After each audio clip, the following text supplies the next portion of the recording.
Hola hermanos, ¿cómo andan? Bueno, aquí estamos con el doctor Jorge Medina. Hola Jorge, ¿cómo te va? Hola, hola Lucas, hola a todos. Bueno, paso a presentarlo. Jorge Medina es filósofo y pedagogo. Estudió su doctorado en filosofía en la Universidad Panamericana y su doctorado en educación en la Universidad Intercontinental. Tiene estancias postdoctorales en la Universidad de Comillas y la Universidad de Extremadura en España. Autor de más de 20 libros, una treintena de capítulos de libros y más de 30 artículos de investigación. Es miembro de la Asociación Iberoamericana de Personalismo, del CONACYT y de la Asociación Mexicana de Personalismo, de la Red Latinoamericana de Filosofía Medieval, de la Academia Mexicana de la Lógica y de la North American Divinas Society y del Círculo Latinoamericano de Fenomenología. Actualmente es profesor e investigador de la OPAEP, donde además se desempeña como vicerrector de investigación. Impresionante, realmente. Doctor, decime, ¿vos sos profesor también del máster, puede ser? No sé si del máster Jorge. Jorge, Jorge. perdón, Jorge. ¿Vos sos profesor del máster también o de la maestría Sí, sí, sí. pero del lado de la UAC o del lado de primero y de segundo año? En ambos. Bueno, suelo dar metafísica y personalismo en el máster, ¿no? Bueno, bueno. Contanos de dónde sos, Jorge. Yo soy de México, de una parte de México del occidente que se llama Guadalajara y en fin, estoy para servirte. Buenísimo, gracias. Sí, yo había visto que Jorge se dedicó a una parte importante que le gustó, si me equivoco, es la metafísica, ¿no? Sí, buenísimo. Por Sí, eso por vamos a ver supuesto, me gusta mucho. un poquito en este video personalismo y metafísica, la relación del personalismo con la metafísica. Bien, como primera Excelente. pregunta, ¿con qué filósofo personalista tenés más afinidad? O sea, ¿te puedo decir varios? A ver, mira, realmente me gusta mucho Levinas, he trabajado mucho el personalismo judío, Levinas y Buber. Por supuesto, la línea de, digamos, del personalismo desde su fundación por Mounier. Es un autor que me seduce y me ha impactado siempre mucho, me ha guiado mucho. Von Hildebrand, Stein, a ver, grandes pesos pesados, Wojtyla, por supuesto, muy importante, sobre todo en su parte ética. Eh, Actualmente, yo diría tres me parecen muy potentes, que viven y que también han influido mucho y me gustan mucho. Por supuesto, el profesor Juan Manuel Burgos.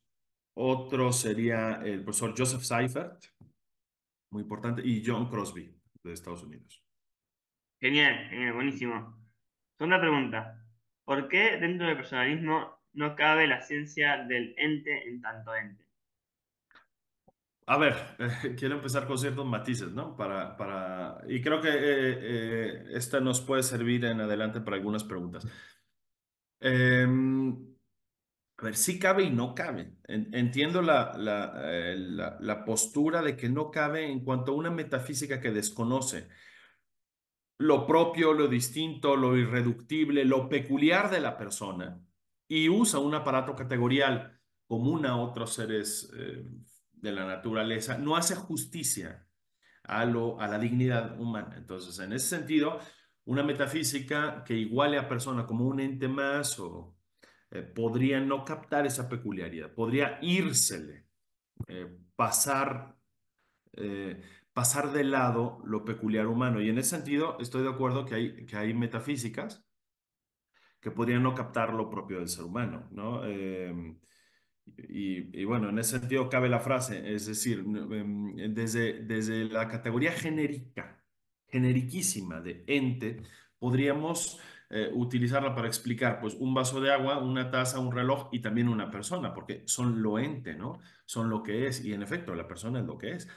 Pero el acto de ser no se da igual en la persona que en la taza o en la pluma. Por tanto, si nosotros igualáramos o tomáramos como clave de comprensión de lo humano una categoría tan genérica, digamos, se nos iría de las manos lo peculiar. En ese sentido, estoy de acuerdo no, que no hace justicia, ¿no? Y que no es la categoría más apropiada para entender el reino de las personas. Buenísimo, sí. ¿Por qué las 10 categorías aristotélicas no sirven para hablar de la persona? Bueno, en parte he comenzado esta respuesta, pero vamos a decir, yo creo que tú tienes en las 10 categorías un aparato de comprensión del mundo al tener sustancia y los 9 tipos de accidentes, ¿no? Y sin duda también pueden aplicarse para la persona. Cualquier persona diría, bueno, no acaso la persona es un tipo de sustancia o de subsistencia?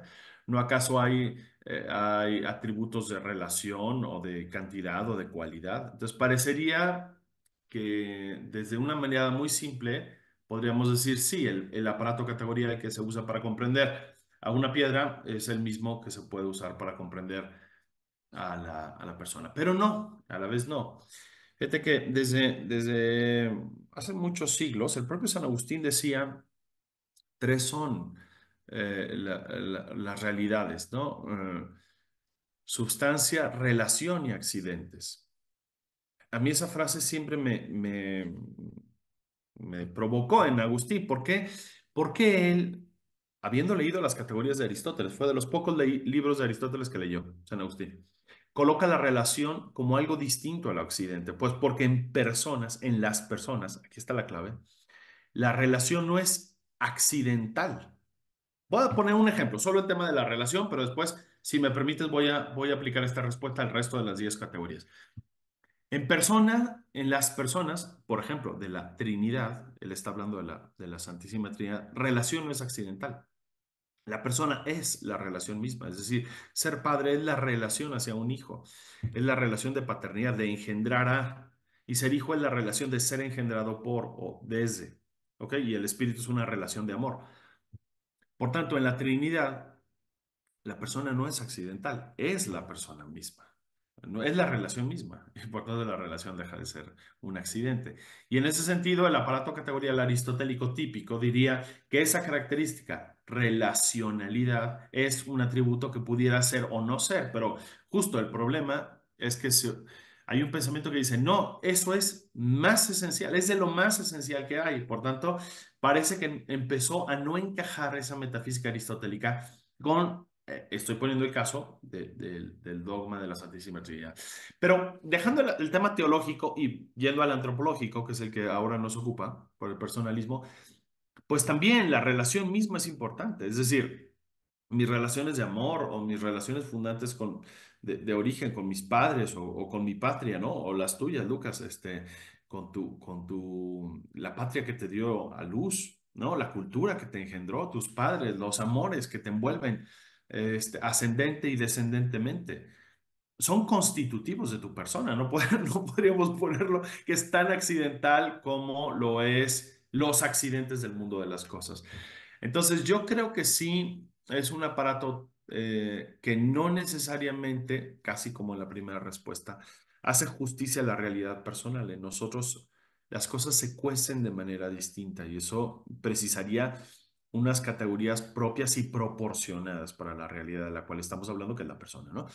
Para terminar esto, dice Santo Tomás, y lo dice varias veces, recuerdo el comentario a las sentencias de Pedro Lombardo, pero lo dice en otros pasajes, no, persona es dignissimum in universi, o sea, es lo más digno que existe en el universo, eso se llama persona.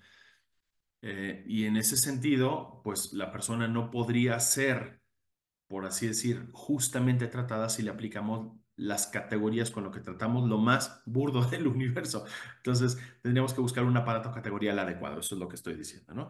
Y puse el ejemplo de las relaciones, tanto en el nivel teológico como en el nivel antropológico, que sí son sustantivas, fundantes, y que desde la metafísica, al menos desde las categorías de Aristóteles, puede no ser una categoría adecuada tal cual él la expone. Buenísimo, buenísimo. A ver, ¿es necesario que el personalismo esté ontológicamente fundado para tener consistencia? Esto Burgos lo trata porque ya Wojtyła me critica esto de la reducción cosmológica, como bien decías, y se plantea, algunos chicos me han dicho que es necesario que el personalismo esté ontológicamente fundado, pero ya habíamos visto que el ente no era el concepto más apropiado para hablar de la persona, ¿o no? Sí. De cualquier manera, creo que el tema de estar ontológicamente fundado no tiene como única salida el tema del ser en cuanto ser. A ver, yo creo que persona sí requiere, yo opino que sí requiere una fundamentación, o sea, requiere una fundamentación metafísica. Y yo creo que el acto de ser, al menos si vamos a posturas clásicas, evoco a Santo Tomás de Aquino, es bastante potente como para dar una radicación última a la persona. Porque persona tampoco es una categoría genérica. Persona no significa un género dentro del cual estamos tú y yo. Persona es una realidad. Persona evoca una dignidad. Persona significa, por una parte, individualidad. Tú eres una persona, ¿no? No quiere decir que tú perteneces al grupo de las personas, sino que eres persona. Quiere decir, eres una dignidad capaz de pensar, alcanzar la verdad, de amar, de ser amado. Y en ese sentido, yo creo que en la explicación última es una plenitud del acto de ser.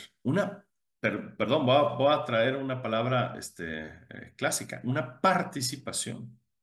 Por tanto, creo que el Actus Essendi de Tomás de Aquino, la doctrina de la participación, desde los griegos hasta los medievales, son claves explicativas para dar una fundamentación ontológica y una consistencia verdadera al tema de la persona. Puede no ser esta la que estamos diciendo del ente en cuanto ente, pero si te fijas hay una metafísica, porque si no también se disolvería. O sea, a ver, ¿qué nos queda si no fundamos en el acto de ser y en la dignidad radical de una participación por parte de Dios de nuestra dignidad humana? Pues, ¿qué nos queda? El llamarnos entre nosotros persona. O sea, que el fundamento último de que tenemos dignidad es que nosotros mismos nos nombramos a nosotros mismos personas.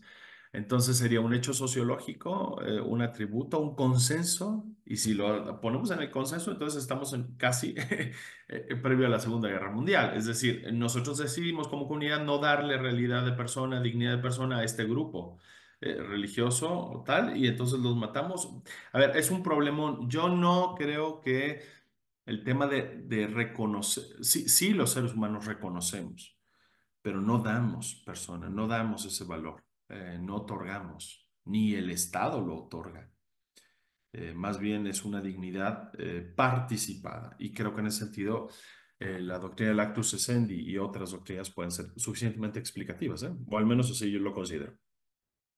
Buenísimo, gracias, gracias. Por Sigo. eso es buenísimo. Yo no sé si es bueno también tú, Lucas, con confianza, discrepa si quieres hacerlo, ¿eh? No, no, si discrepo te lo diría. Está Ok, bien. venga. Bien. Seguimos. El método de la experiencia integral supera la lógica aristotélica. Bueno, yo creo que hay unos puntos, sí. Está ya, a mí me gusta mucho cómo Boitila, desde las lecciones de Lublin, empieza a poner el tema de una ética distinta, un poco desmarcando, a ver, heredando a Tomás, pero desmarcándose en unos puntos, heredando a Kant y a Scheller, pero distanciándose en unos puntos. Yo creo que Boitila está cocinando una propia formulación, ¿no? En ese sentido, la propuesta de experiencia integral del doctor Burgos, él mismo lo dice, es una continuidad de la propuesta de Wojtyla. Y yo creo que es muy interesante. Si tú me permites, remitiría a los lectores, no voy ahorita a glosar el libro del doctor Burgos o la propuesta de germinal de Wojtyla, pero creo que es muy potente porque nos aproximamos a la realidad no desde una facultad cognitivamente o apetitivamente, sino desde la totalidad de nuestra persona. Y es más realista, si tú me permites, menos funcionalista, pero más realista. Yo a la realidad de mi hija o de mi esposa, o de mi madre, o de mi padre, o de mis amigos de trabajo, no me acerco desde el conocimiento, todo yo me aproximo a toda la otra persona.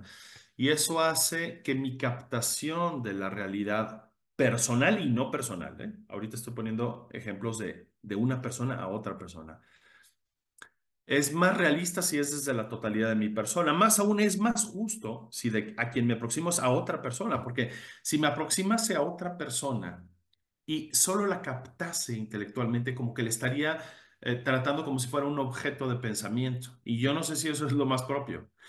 Boitila tiene lo pone en amor y responsabilidad, aunque ya lo tiene desde las lecciones de Lublin y es típico del personalismo polaco, ¿no? La persona es un bien tal que debe ser afirmada por sí misma, ¿no? O lo que dicen amor y responsabilidad. La persona es un bien de tal magnitud que solo el amor constituye la actitud apropiada. Fíjate qué profundidad. Si persona significa algo tan grande, tan magnífico, tan excelso, que solo el amor es la forma más apropiada de acercarme con delicadez, con justicia, con admiración a esa realidad. Puedo acercarme de otra manera a una taza, a un vaso de agua, a un reloj, pero a una persona, ¿cómo? Si me acerco solamente usándola, utilizándola, ya lo había dicho Kant, pues menoscabaría la dignidad de la otra persona. Por eso Kant pone la segunda formulación del imperativo categórico así. O sea, no puedo tratar meramente como algo a quien es alguien, parafrasearlo a Kant. Y esta es una intuición muy potente, que el mismo Wojtyla hereda. Entonces, yo creo que la idea de una experiencia integral significa que todo yo estoy integrado cuando conozco algo. Máxime cuando de quien hablo no es de algo, sino de alguien. Y me aproximo desde la totalidad de mi ser a la totalidad del ser de la otra persona. Y en esto Wojtyla está muy cercano de otros personalistas, ¿no? Que más o menos dijeron lo mismo, ¿no? El propio Mounier, cuando habla de la existencia incorporada, está diciendo, o sea, que todo yo me acerco con mis facultades intelectivo-volitivas, afectivas, sensitivas, perceptivas a la realidad de la otra persona que siempre será un misterio, ¿no? Que no se agota tampoco en mi acto de comprensión o de acercamiento y que sin embargo la otra persona se desvela, se deja revelar por un acto libre también de comunicación. Y entonces hay fenómenos interesantísimos. En ese sentido me gusta, me parece más potente e incluso más realista que otras posturas de teoría del conocimiento o de acercamiento o de relación interpersonal. Genial, genial, genial. Vos habías hablado del acto de ser antes. Me quedó una duda porque yo sé que Polo, Dolo Polo, habla del acto de ser personal, como el acto de ser diferente en las personas que en las cosas. Pero nunca entendí demasiado esa distinción. ¿Me la podés explicar? A ver, yo estoy de acuerdo con la idea de Leonardo Polo, ¿eh? Y creo que esta idea, para ser claro, tampoco pienso que sea tan original en Polo. Con todo respeto, he rascado a algunos autores y creo que está en Tomás de Aquino. A ver, Tomás de Aquino es el gran metafísico del actus essendi. Se da cuenta que la clave no está, interesante, porque si no, después como que abarcamos a Santo Tomás de Aquino como si fuera hubiera replicado la metafísica aristotélica sin introducir alguna modificación. Y el tema del actus essendi es una modificación, una superación interesantísima del aristotelismo, sin abandonar lo que de bueno tiene Aristóteles, por supuesto, ¿eh? Pero el actus essendi quiere decir que encontró una actualidad más importante y más radical que cualquier otra actualidad y que es la participación del ser. ¿De quién? De Dios a sus criaturas en el acto de la creación. Entonces esa participación se puede dar como en grados de plenitud. ¿Ok?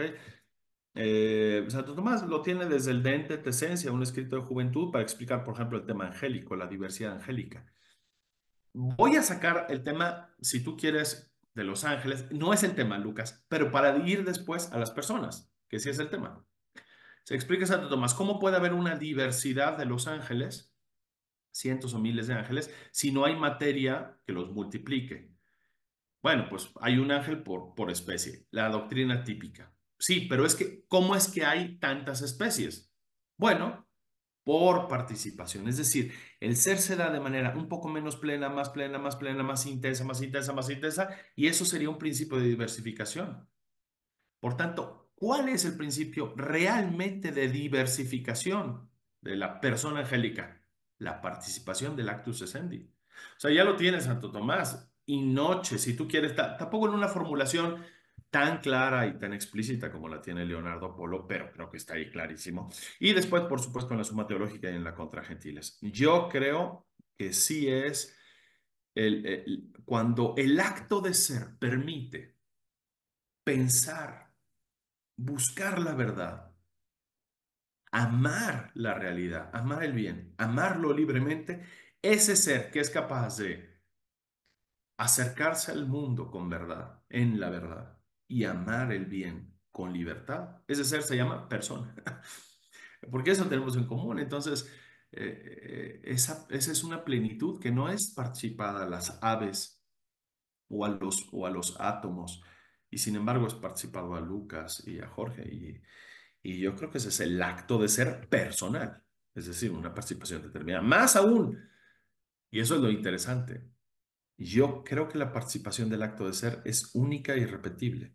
Y si tú me permites, ¿cuál sería el ejemplo más claro para entender la diversidad entre Lucas y Jorge? Pues, pues más o menos lo que entenderíamos como hijo. Yo tengo varios hijos, ¿no?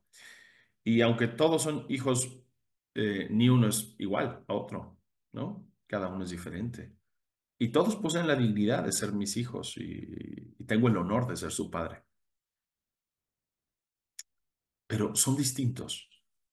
Y son distintos no porque meramente tengan fueron educados por la misma madre y padre, vivieron en la misma casa, han estado más o menos en las mismas escuelas, han recibido la misma formación, educación, hábitos. ¿Cuál es su principio más radical de diferenciación? Pues que cada uno es sí mismo y no otro. Bueno, pues pienso que eso es, o sea, creo que el acto de ser participado se puede entender en clave de filiación, un tema también muy cercano a Leonardo Polo, ¿eh? Ahora que lo evocas. Filiación quiere decir que ser persona es ser hijo. Y como hijos tenemos una unicidad propia desde el acto de ser. O sea, no es un acto de ser genérico que cae en esta materia específica y surge Jorge, sino que desde mi ser mismo hay una identidad y una peculiaridad y una irrepetibilidad única, única en toda la historia del cosmos, del universo, que soy yo, que eres tú, que es cada uno de los que está viendo el programa. Y esto nos puede estremecer.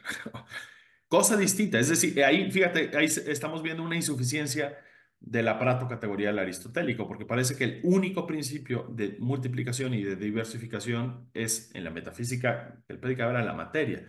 El propio Santo Tomás, híjole, eh, muerde el anzuelo, permíteme que lo diga, ¿no? Es decir, la materia signata quantitate sería un principio de multiplicación y de identidad, por así decirlo, de individuación, pero al decir de individuación estamos diciendo de la clave para decir que tú eres tú y yo soy yo. Cuando creo que en él mismo, sin haber desarrollado toda esta potencia, en el acto de ser mismo podría haber estado el principio de identidad, cosa que sí hace Leonardo Polo, ¿no? Y otros autores. Pero esto es un misterio hermoso, ¿eh? Y que creo que en clave de filiación puede entenderse mejor que en otra metafísica, ¿no? Sí, sí, dice que el alma no es lo que nos hace únicos, para esto es lo que nos hace humanos. Y eso no encaja mucho ni con el cristianismo ni con o sea, se entiende hoy en día por alma, en general. O sea, todo el Eh, mundo, cualquiera pensaría que el alma es lo que te hace único, que yo tengo mi alma de Lucas, tengo mi alma, no mi alma de hombre, no soy, sería como raro. De Nadie lo acuerdo, entendería. Sí. de Bien. acuerdo contigo. Bien, 6, sexta pregunta. Dice Burgos, el empleo metodológico de la analogía en el estudio de la antropología debe ser superado. ¿Por qué lo dice? Te pregunto esto porque la analogía, en Tomás, me pareció un método absolutamente fascinante, que todos los conceptos tomistas son análogos. Por ejemplo, pasión significa esto, pero también significa esto y esto. Ser se dice de muchas maneras, ¿verdad? Bien, así con todo. Y el método de la analogía me encanta, me fascina. Y yo, ¿y por qué Google lo deja de lado el método analógico? Bueno, a ver, ¿por qué? Pues se lo tienes que preguntar ya a profesor Burgos en otra entrevista tú, ¿eh? Si quieres saber a profundidad la respuesta. Pero, a ver, para ponerle un poco de picante a la entrevista, discrepo del doctor Burgos en este punto. Ok, pero quiero también no ser un discípulo malagradecido con el doctor Burgos. Quiero dar razones de por qué discrepo. Yo creo que por analogía, si entendemos la típica analogía de proporcionalidad, entiendo que hace injusto, pero no es la única analogía, incluso no es la más profunda de Santo Tomás de Aquino. Tomás Bio, Cayetano, se dio cuenta que la verdadera propuesta de Santo Tomás era la analogía de atribución. Es decir, volvemos al tema de la participación, que es que la realidad se da más plena en un ser y menos plena en otros seres que beben por participación de ese atributo que les es participado. Y eso hace una realidad analógica, ¿no? Por tanto, si yo digo 2 es a 4 lo que 1000 es a 2000, pues eso es una analogía de proporción y estoy de acuerdo. Ok, no, no sé si eso es lo más justo aplicar a la realidad de las personas. Son relaciones y proporciones, lo que se dice en matemáticas. Pero la analogía de atribución, el propio Tomás da muchas veces el ejemplo de la salud, ¿no? La salud se da de manera plena y perfecta en el animal, pero también en la medicina porque la restituye, en el alimento para que la conserva, etcétera, ¿no? Pero lo sano se da propio, et per se, en el animal. Bueno, creo que esto también tiene una cierta potencia que yo pienso que no debe ser superada, sino aquilatada, en todo caso, purificada. Retornamos ya a lo que dije en las preguntas iniciales e incluso esto último, ¿no? Por supuesto que hay elementos a purificar. Acabo de mencionar uno, el tema de la materia como principio de individuación único y tal. Y creo que la doctrina del actus essendi participado podría ser un principio incluso más explicativo que la propia materia señata quantitate. Entonces, sí encuentro elementos en el propio tomismo que pues pueden ser purificados, superados. A mí me gusta, voy a recomendar, ¿se puede recomendar algo de bibliografía del auditorio, Lucas? Hay un artículo de Joseph Seifert que a mí en lo personal me gusta mucho. Se llama El concepto de persona en la renovación de la teología moral. Si quieres, después te lo paso y lo subes al auditorio. Este artículo va a decir Seifert lo que él considera personalismos adecuados o perfectos, personalismos inadecuados o imperfectos porque carecen de alguno de los elementos que él dice que debe tener y falsos personalismos. Mira, él pone a Santo Tomás como personalismo inadecuado, es decir, él mismo reconoce que hay elementos en la metafísica y en la propuesta de Santo Tomás que no hacen justicia del todo. ¿Por qué? Por el lastre aristotélico, por algunas categorías que no terminó de pulir. Por tanto, a ver, el propio Seifert coincide con Burgos. Yo también, me imagino tú también, en que hay elementos en algunas metafísicas de la tradición que no hacen del todo justicia y es tarea nuestra purificar y corregir. Pero tampoco soy de la idea de tirar, tirar por la borda a una metafísica tan venerable. Pero tampoco estoy amigo de adorar las cenizas y rendirles pleitesía. O sea, la filosofía también es un acto de continuidad. Y lo que mejor quisiera el propio Tomás de sus discípulos es una continuidad, no una adoración. Entonces, en este sentido de dar continuidad y hacer crecer a la metafísica clásica, sí hay unos elementos que hay que depurar. Ahora, el tema de la analogía, yo creo que es un elemento al que hay que entrar. Yo creo que el tema de la participación y el tema de la analogía de atribución son muy potentes. Rescatados con el actus essendi, son aún más potentes. Y bien propuestas, como lo hizo Leonardo Polo, están dando clave nada más y nada menos que al tema de la afiliación, al acto de ser personal y a muchos otros realidades, ¿no? Lo que él llama trascendentales de la persona. Y me parece eso la forma más agradecida de comportarnos con esta tradición, ¿no? Llevándola, potenciándola. Pero no estoy del todo convencido que la solución sea tirar por la borda, ¿eh? En fin. Buenísimo, buenísimo. Acá esta parte creo que la respondiste en parte, pero te la hago igual. El actus musendi, creo no sé si Burgos o quién dice, Burgos dice algo de esto, no recuerdo también. El actus sintomista es impersonal, como es que es un acto de ser y no es un yo existo en algún punto. No sé ¿qué te parece eso? A ver, sí y no. A ver, en parte tiene razón. Si yo solo digo actus essendi, se vuelve otra vez una categoría genérica que se puede aplicar a cualquier cosa que tenga el ser, ¿no? Por tanto, un átomo tiene el ser en acto, el actus essendi, y por tanto no es un ser personal. Pero nada quita que haya el acto de ser de la persona, ¿ok? Y en ese sentido, creo que eh, hay que apellidar, explicitar e incluso diferenciar que hay seres personales y seres no personales. A mi gusto, sí. O sea, sí, ha lugar. Vuelvo a repetir, el propio Santo Tomás habla de las personas y la dignidad de las personas y lo que suponen de diferenciador en el universo.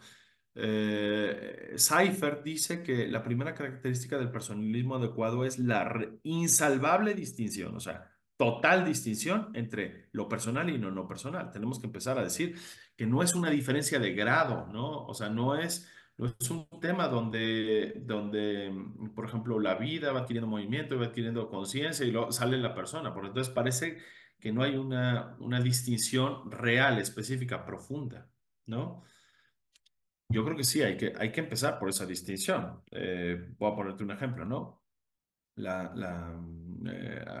Actualmente algunas filosofías, como las partidarias de la defensa de la vida animal, que por cierto, hay muchas cosas en que coincido con ellos, ¿no? Pero en una no, en que llaman personas a otros animales, ¿no? Entonces, llaman personas no humanas a un simio o a un perro. Entonces yo creo que ya se deslizó el concepto. Es decir, lo que quiero aclarar es que tampoco el concepto de persona está exento de ser usado para realidades no personales. Oye, nos estamos peleando porque el actus essendi puede ser usado para realidades personales y no personales. Pues bien, he aquí que el término persona también tiene esa suerte. Se está aplicando actualmente por algunos filósofos, pienso en Peter Singer, para los simios. Entonces, tenemos personas humanas y personas no humanas. Pero por personas no humanas no se está refiriendo a los ángeles y a Dios, sino a los perros y los gatos y los simios. Y ahí es donde creo que también hay que hacer una batalla más por lo profundo que por los conceptos, Lucas, o por las palabras. Por persona vamos a entender la realidad eminente de todo ser que piensa y ama con libertad. Bien, bueno, cerramos filas. Esto se debe a una participación en el ser por parte de Dios. Entonces estamos más o menos en el mismo planteo. Más allá de los términos, ¿no? Incluso tampoco agarraría el fetiche del término persona. Vuelvo a repetir por lo que está haciendo otras filosofías que dicen, bueno, como entonces persona es la palabra mágica, vamos a aplicar persona a simio y entonces ya podemos darle derechos de persona. ¿Ok? Ya no son derechos humanos, son derechos de las personas y son personas no humanas, lo cual abre a un galimatías complicadísimo. ¿Sale? Yo personalmente sí pienso que no se puede aplicar a la persona a los animales. Me choca un poquito porque sí, no estoy de acuerdo con ese filósofo Singer. No, me parece Yo tampoco, obviamente. Lo que estoy diciendo es que así como en su momento podríamos decir que actus essendi se puede aplicar a lo no personal y a lo personal, hoy persona misma se puede aplicar a animal y a seres humanos. Entonces, Sí. nos está pasando casi lo mismo, ¿eh? Bueno, buenísimo. Nos quedan 3 minutos y después seguimos. Eh, Venga. pero vamos con la última pregunta a ver si llegamos.